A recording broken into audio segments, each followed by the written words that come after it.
और जी welcome back to the vlog. So आज की इस वीडियो में हम लोग बात करने जा रहे हैं about the Canadian housing crisis and what to expect. तो अगर यार आप फर्स्ट टाइम होम बायर है, जल्दी घर खरीदने का प्लान कर रहे हैं तो ये वीडियो जरूर से पूरी देखना है to understand Canadian housing market. यहाँ पे इतनी लैंड होने के बावजूद यहाँ पे लोगों को घर क्यों नहीं मिल पाते और प्रॉपर्टीज जो अवेलेबल हैं इतनी ज़्यादा महंगी क्यों है, और इसे बबल मार्केट क्यों बोला जाता है, और हाउसिंग क्रैश क्या होता है, मार्केट क्रैश क्या होता है। So much time, let's start the video. तो इस वीडियो की शुरुआत में सबसे पहले बात कर लेते हैं about the land and the population. अगर आपको नहीं पता भाई, Canada is the second largest country in the world in terms of land.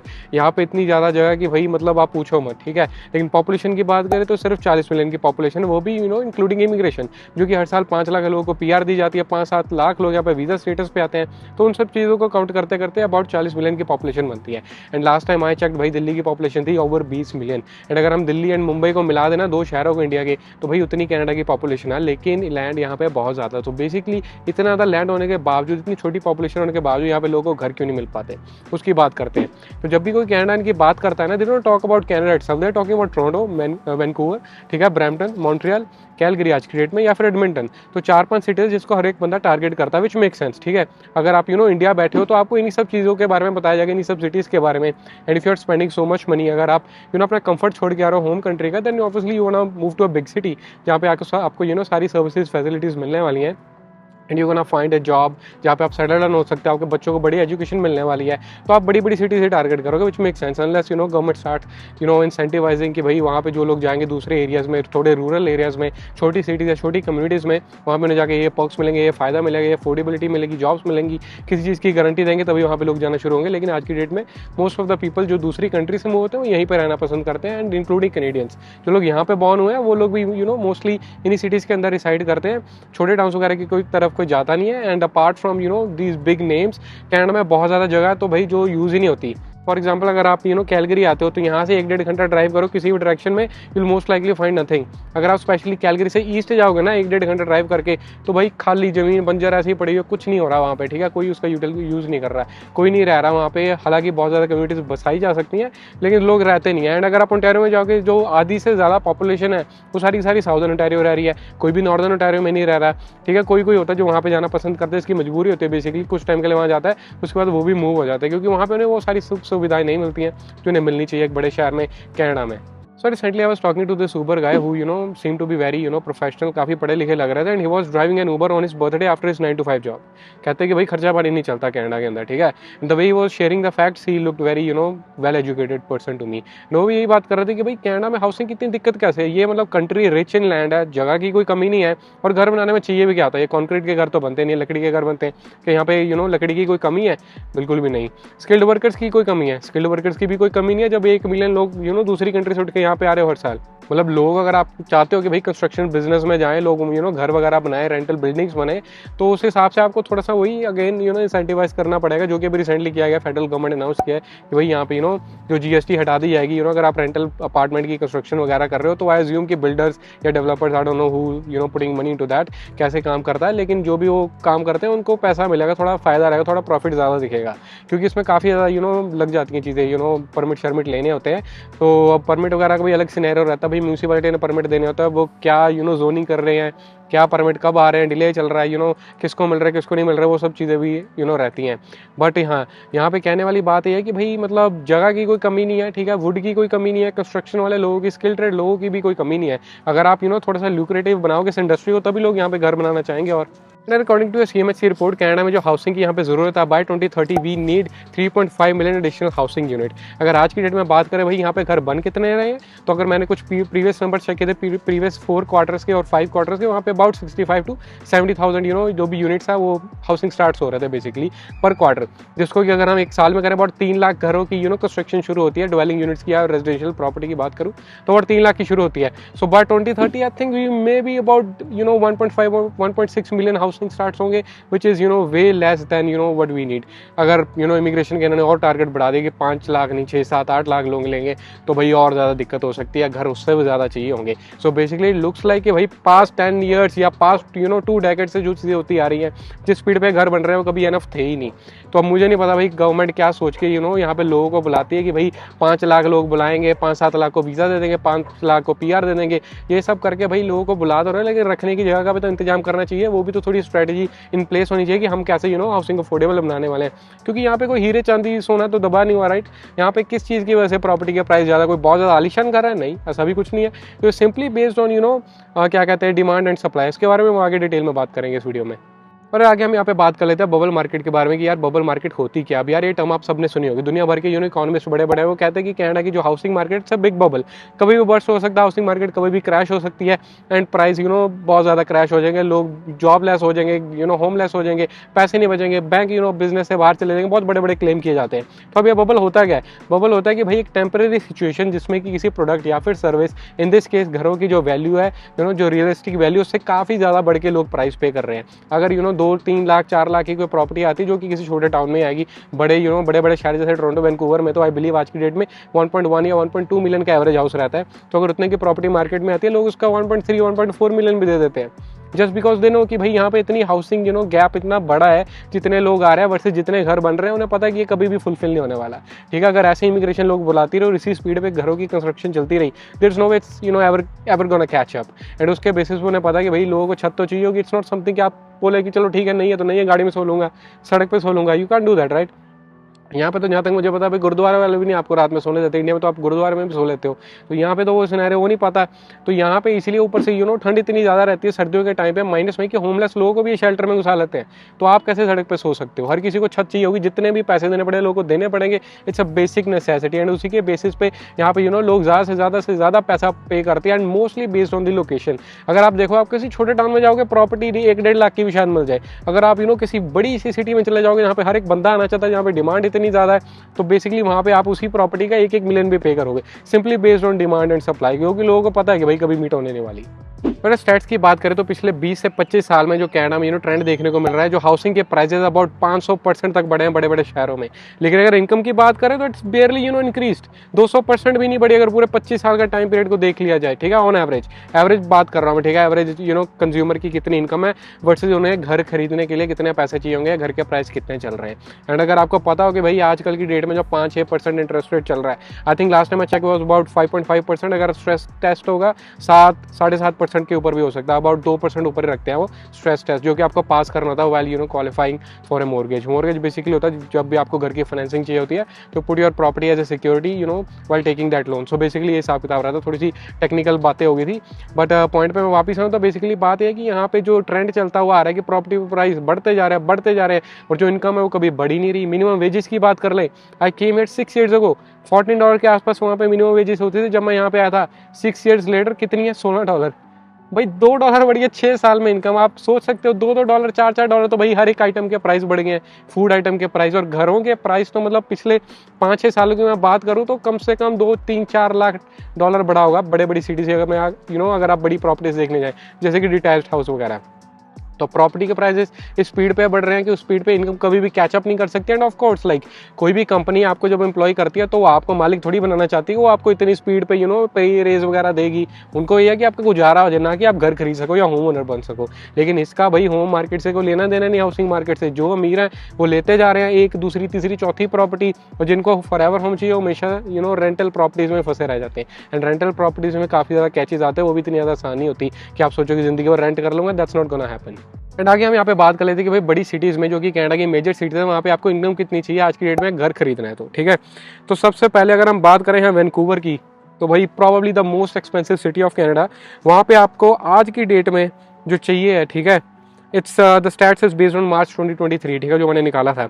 आज की डेट में अगर आपको इनकम चाहिए $2,21,000 ए ईयर, क्योंकि वहाँ पे जो एवरेज प्रॉपर्टी का घर है, मतलब प्रॉपर्टी का रेट है, वो अबाउट $1.1 मिलियन के आसपास है, जो कि आज की डेट में थोड़ा सा कम हुआ है, ठीक है, प्रीवियस ईयर के मुकाबले, क्योंकि जब जब इंटरेस्ट रेट ऊपर जाते हैं तब तक लोग क्वालिफाई नहीं कर पाते हैं, तो कंपटीशन कम हो जाता है, डिमांड कम हो जाती है, उसकी वजह से जो प्राइसेस होते हैं घरों के थोड़े से ड्रॉप हो जाते हैं, तो काफ़ी ज़्यादा एक दूसरे पे डिपेंडेंट है। एंड उसके बाद हम बात कर रहे थे टोरंटो की, जो कि सेकंड मोस्ट एक्सपेंसिव सिटी मैं सोचूंगा कि मतलब होगी। यहाँ पे जो प्रॉपर्टी के प्राइस है अबाउट 1.1 मिलियन अगेन, ठीक है, प्रॉपर्टी का प्राइस है, उसके लिए आपको चाहिए इनकम $2,17,000। भाई कितने लोग हैं इस कनाडा में, मतलब जो 2-2 लाख कमा रहे हैं। अगर हम दो इंडिविजुअल्स की भी इनकम कर लेना कंपेयर, या हाउस होल्ड इनकम ही, भाई हाउस होल्ड इनकम कितने लोगों की $2 लाख होगी? बहुत सारे लोगों की नहीं होगी। अभी रिसेंटली इन्होंने जैसे कि अपने ग्रॉसरी रिबेट्स दिया था फॉर एग्जांपल, ठीक है, कनाडा की गवर्नमेंट ने, कि भाई ग्रॉसरी बहुत महंगी होगी, ये लो $200 ग्रॉसरी रिबेट, साल का $200। उन्हीं पैसों में से जो टैक्स हम पे करते हैं। तो ग्रोसरी रिबेट किसको मिला है? I believe it they paid it only to people who make under $40,000 a year as a household income. Can you imagine? मतलब भाई $40,000 से नीचे कमाने वाले लोग भी हैं जिनको इन्हें ग्रोसरी रिबेट देना पड़ रहा है। तो ऐसे में $2 लाख कौन इनकम लेके आएगा हाउस होल्ड की? और आगे हम यहाँ पे बात कर रहे थे कुछ और सिटीज़ की, जैसे कि कैलगरी में प्रॉपर्टी के जो आज की डेट में प्राइस है वो चल रहा है एवरेज $5,28,000, ठीक है। उसके लिए इनकम चाहिए $1,10,000। अब मैं ये नहीं कहता कि भाई everybody is gonna be able to do this, but कुछ लोग शायद कर पाएं। उसके बाद और आ जाते हैं जैसे कि एडमिंटन थोड़ा सा चीपर है, 3,71,000 की प्रॉपर्टी आज की डेट में एवरेज कॉस्ट करती है, जिसके लिए आपको इनकम चाहिए $81,000। Still kind of affordable, maybe you can do that if you are a family और यू अर्न वेल। उसके बाद थोड़े से और ऑप्शन आते हैं जैसे कि विनिपेग में 3,36,000 का एवरेज होम आपको कॉस्ट करेगा, जिसकी की आपको चाहिए होगी इनकम $75,000। तो these are some of the options you may want to choose, but यहाँ पे वेदर कंडीशंस ऐसी सी हैं, बहुत ज़्यादा लोगों के लिए डिजायरेबल जगह नहीं है उसके बेसिस पे। Not everybody gonna move there, people gonna still move to Toronto, Vancouver, Calgary, Montreal. तो प्राइसेस अप जाते रहेंगे। Not everybody wants to move to this places जहाँ पे थोड़े से अफोर्डेबल हैं प्राइसेस, वो भी इसीलिए क्योंकि वहाँ पे लोग जाना नहीं चाहते। सीधी सी बात है, सप्लाई वर्सेस डिमांड अगेन। और होम ओनरशिप की बात करें तो भाई टोरंटो जैसे बड़े शहर में होम ओनरशिप आज की डेट में चल रही है 65%, यानी कि जो 65% प्रॉपर्टीज है are owned by home owners, other than that are rental properties. उसके बाद कुछ लोग होते हैं जो भाई मॉर्गेज फ्रॉड भी करते हैं, जो बोलते हैं कि मैं अपने लिए प्रॉपर्टी ले रहा हूँ, हाई रेशो मॉर्गेज ले लेते हैं, 5% डाउन पेमेंट देके उसके बाद उसको एयरबीएनबी पे चढ़ा देते हैं, रेंटल पे चढ़ा देते हैं, फिर बहुत सारे पंगे हो जाते हैं, ठीक है। उसके बाद अगली सिटी की बात कर ले तो भाई मॉन्ट्रियल में होम ओनरशिप है जस्ट 54%, बाकी सारी प्रॉपर्टीज है जो वो रेंटल है।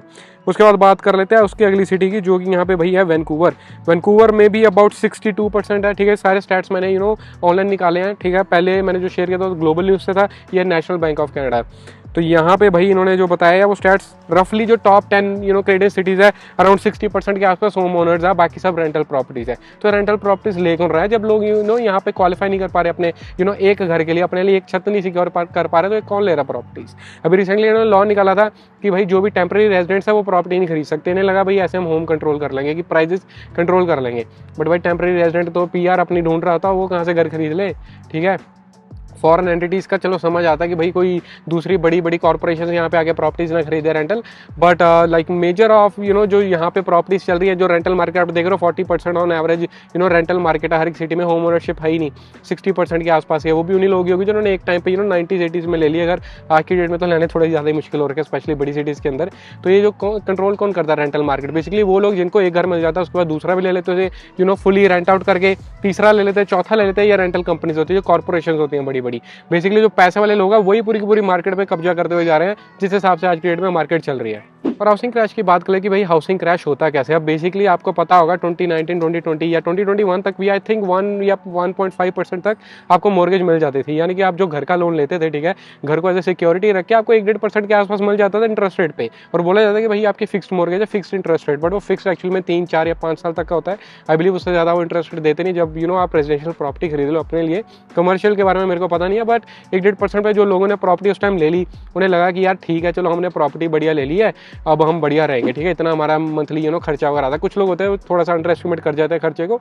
कुछ लोग ने अगर बढ़िया प्लानिंग किया, बट उन्होंने इतना नहीं सोचा होगा कि भाई 3-4 साल बाद 6% तक इंटरेस्ट रेट पहुंच जाएगा। अब जब उनका 3 साल का, 4 साल का या 5 साल का पीरियड खत्म होने आएगा, उनकी जो मॉर्गेज की इंटरेस्ट पेमेंट है वो वेरिएबल रेट पे आ जाएगी। वेरिएबल यानी कि आज के मार्केट रेट पे मंथली उस हिसाब से उनकी शिफ्ट होती जाएगी। तो वो कितना पे करेंगे? 1% की जगह 5-6% के आसपास। अब 5-6% सुनने में आपको शायद इतना बड़ा ना लगे, लेकिन जब $1 मिलियन के घर की बात हो रही हो ना, या 5 लाख के भी घर की बात हो रही हो, तो 1% जो 5-6% का शिफ्ट है इंटरेस्ट रेट में, वो अबाउट 80 to 90% जो आपकी मंथली पेमेंट जा रही है मॉर्गेज की, वो इंटरेस्ट की तरफ जाने लग जाती है instead of going to the principal. यानी कि you are no longer paying for your house, you're just paying off interest। कभी कोई लोग नेगेटिव में भी जाने लग जाती है, एंड ये तो उन लोगों की बात है भी जिनके पास पैसे होंगे देने के लिए। What if there are some people जिन्होंने प्लान नहीं किया था कि भाई इतनी ज़्यादा पेमेंट बढ़ जाएगी, जिनको पहले लेट से $2,000 की बोली गई थी पेमेंट मंथली बनेगी, अब उनकी $3,600 बन रही है। अगर उन्होंने ऐसी चीज़ें प्लान नहीं की, जो कि बहुत सारे लोगों ने बिलीव नहीं की होगी, ठीक है। लोग और चीज़ें प्लान करते हैं, मेरे को 2 साल बाद गाड़ी लेनी है, शादी करनी है, ठीक है, बच्चे करने हैं, स्कूल कॉलेज यूनिवर्सिटी भेजना है, ठीक है, घर वालों को इंडिया से यहाँ बुलाना, लेकिन ये कोई प्लान नहीं करता कि भाई 2 साल बाद मैं $3,600 करके सेम ही घर की पेमेंट दे रहा हूँ सेम ही प्लान के अंडर, ठीक है, just because of variable rate बहुत हाई चले गए हैं। तो इस टाइम पे क्या होगा, इस टाइम पे शायद से कुछ लोग ना दे पाएँ। अब वो जब नहीं दे पाएंगे तो क्या होगा, डिफ़ॉल्ट कर जाएंगे अपनी मॉर्गेज पेमेंट के, उसके ऊपर फिर जो लेंडर होता है उसका हक होता है कि भाई वो उनकी प्रॉपर्टी बेच के अपना पैसा वसूल कर सके, यानी उनकी प्रॉपर्टी से उनका हाथ धोना पड़ सकता है अगर वो पेमेंट नहीं कर पाते।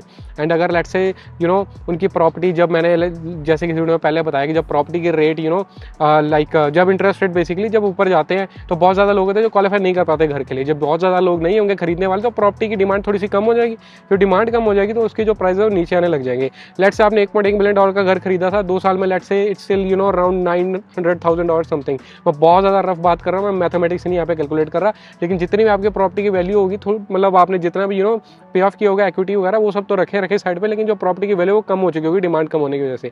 जो प्रॉपर्टी की वैल्यू जो कम हो जाएगी, अब अगर लेंडर उसे बेचने में जाएगा पैसा रिकवर करने के लिए, मोस्ट लाइकली वो पैसा भी नहीं रिकवर कर पाएगी जितना आपका लोन होगा उस घर के ऊपर, ठीक है, एक्सक्लूडिंग इक्विटी। तो वो सब चीज़ों को कैलकुलेट कर दो, आपके पर्सनल एसेट्स के पीछे भी आ सकते हैं कि भाई आपकी गाड़ी उठा लेंगे अगर वो पेड ऑफ है तो, ठीक है, जो आपके पास वो सब चीज़ें to recover the money. This is how it works, ठीक है। अगर आपने कॉन्ट्रैक्ट्स वगैरह अच्छे से पढ़े होंगे तो आपको थोड़ा आइडिया मिल जाएगा। बाकी मैं डराना नहीं चाहता, आई एम जस्ट एक्सप्लेनिंग कि भाई हाउसिंग क्राइसिस है क्या कनाडा के अंदर, क्या ये भाई बबल मार्केट क्या होती है, हाउसिंग क्रैश। तो ये बहुत ज़्यादा फन चीज़ तो नहीं होती है, इसलिए थोड़ी सी आपको शायद सुनने में ऐसे लग रही हो, but this is the reality, this is how it works. So in short, अगर आप अपना फॉरएवर होम ढूंढ रहे हो, बेसिकली अगर आपको पता है कि भाई इस घर में आपने ही रहना, अपने रेंट पे नहीं किसी को चढ़ाना है, ठीक है, और आपने अच्छे से एक्सपेंसेस कैलकुलेट कर लिया कि भाई कल को ऊपर नीचे कुछ होता है मैं खर्चा संभाल लूंगा, then it may be okay.